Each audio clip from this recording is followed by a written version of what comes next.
Sao mình cho keo vào mà bóp không chảy vậy shop ơi? Đầu tiên thì mình rất là cảm ơn bạn đã mua ủng hộ sản phẩm bên shop mình.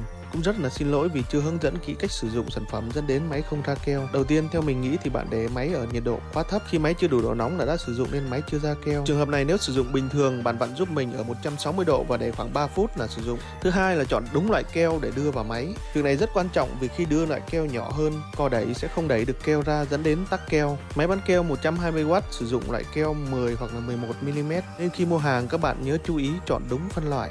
Sản phẩm dùng để dán giấy, gỗ hoặc là sửa chữa vật dụng. Và nếu thấy sản phẩm hữu ích, hãy click ngay vào giỏ hàng ở góc trái màn hình để sở hữu sản phẩm này nhé.